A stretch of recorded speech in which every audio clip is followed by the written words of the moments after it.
नमस्कार, आप देख रहे हैं रिलेशन ऑफ इंडिया न्यूज, राष्ट्रीय चिंतन का सजग प्रहरी। आपकी आवाज जो सच दिखाने से कभी पीछे नहीं हटती। यहाँ हर खबर पूरी जिम्मेदारी से रखी जाती है, जो जरूरी है वही दिखाया जाता है। आज का बुलेटिन एक ऐसी खबर लेकर आया है जो देश की सुरक्षा और हर नागरिक की चिंता और सामाजिक एवं राष्ट्रीय हित से जुड़ी है। यह खबर सिर्फ जानकारी नहीं, चेतावनी भी है और एक अपील भी कि हम सब मिलकर राष्ट्र निर्माण में सहयोगी बने। तो चलिए शुरुआत करते हैं आज की सबसे अहम और बड़ी खबर के साथ। नमस्कार, आप देख रहे हैं रिलेशन ऑफ इंडिया न्यूज। मैं हूं पूजा। प्रधानमंत्री नरेंद्र मोदी के नेतृत्व वाली केंद्र सरकार के 11 साल पूरे होने के उपलक्ष्य में नई दिल्ली लोकसभा क्षेत्र की सांसद बांसुरी स्वराज ने करोल बाग में एक विशेष प्रेस वार्ता की।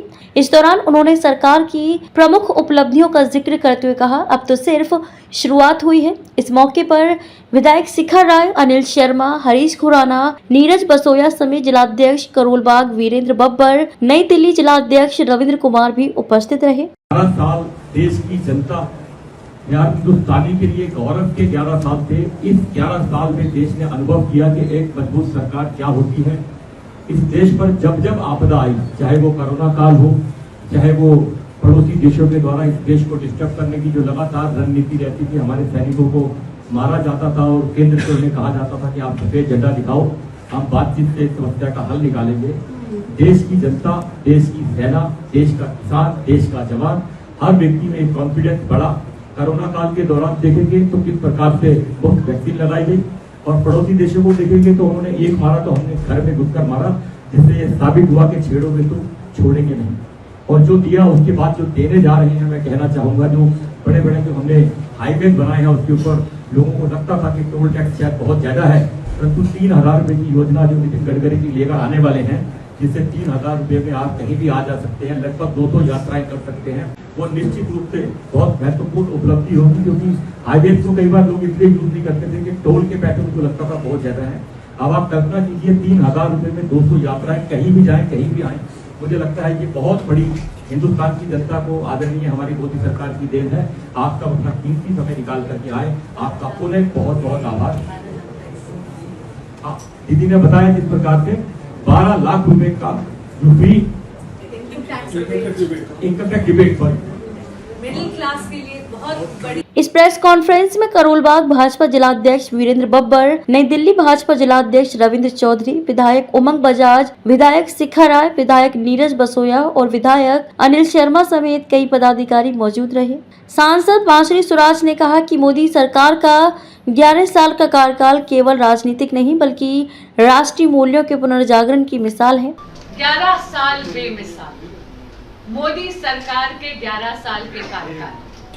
ये कार्यकाल केवल एक राजनीतिक व्याख्यान नहीं है, ये राष्ट्र नीति का निर्माण है। शिखा जी मेरे बगल में बैठी है, यहाँ पर ये तो खुद इस बात की साक्षी है, मेरे बाकी विधायक बंधु और दोनों जिलाध्यक्ष भी इस बात के साक्षी हैं।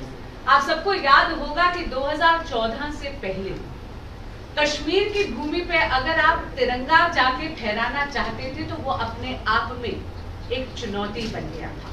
शिखा जी स्वयं जब गई थी वहां पर लाल चौक पे तिरंगा फहराने के लिए तो इनको तो अरेस्ट कर लिया गया था।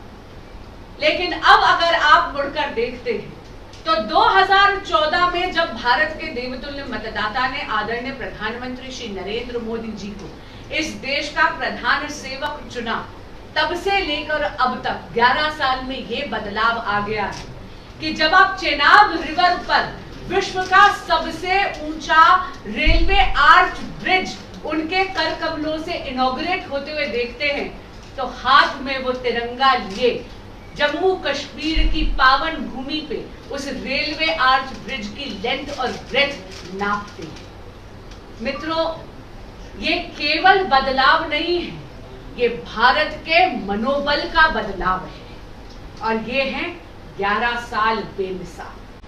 भारत की सुरक्षा की बात करें तो मोदी सरकार ने प्रण लिया है 2026 तक भारत को नक्सलवाद से मुक्त करने का।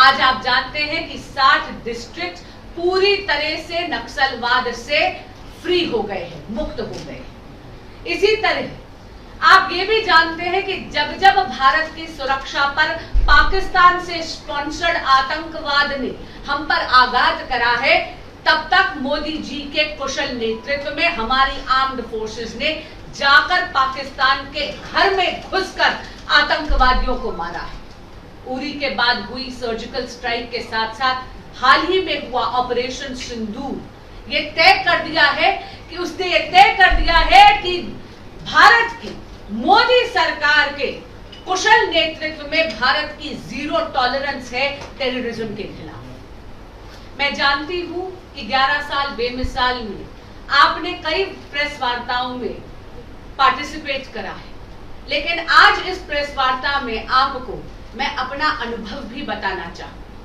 ऑपरेशन सिंदूर की सफलता के बाद मोदी सरकार की एक बहुत बड़ी डिप्लोमैटिक विन थी। उन्होंने राजनीतिक विचारधारा की भिन्नता को एक तरफ करवा के ऑपोजिशन और ट्रेजरी बेंचेस के एमपीज के 7 अलग अलग जत्थे भेजे और उस जत्थों में आपने देखा था उसमें मुस्लिम लीग भी थी, उसमें कांग्रेस के लोग भी थे, उसमें भारतीय जनता पार्टी के लोग भी थे, बीजू जनता दल के लोग भी थे, अलग अलग विचारधारा के लोग भी थे।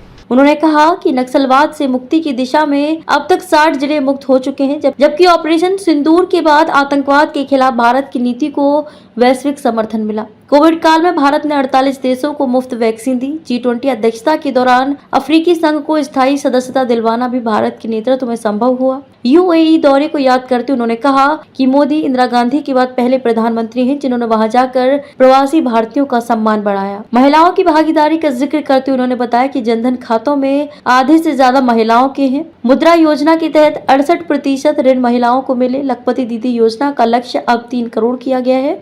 स्टार्टअप इंडिया के जरिए भारत अब दुनिया का तीसरा सबसे बड़ा स्टार्टअप इकोसिस्टम बन चुका है। प्रधानमंत्री आवास योजना के तहत 4 करोड़ घर, 81 करोड़ लोगों को मुफ्त राशन और स्वनिधि योजना से छोटे व्यापारियों को फायदा मिला। उन्होंने कहा कि राम मंदिर, काशी विश्वनाथ और महाकालेश्वर कॉरिडोर धार्मिक और सांस्कृतिक चेतना की पुनर्स्थापना का प्रतीक है। विधायक अनिल शर्मा ने कहा कि बीते 10 वर्षों में देश में हवाई अड्डों की संख्या दोगुनी हुई है। हाईवे निर्माण और मेट्रो विस्तार में ऐतिहासिक उछाल आया।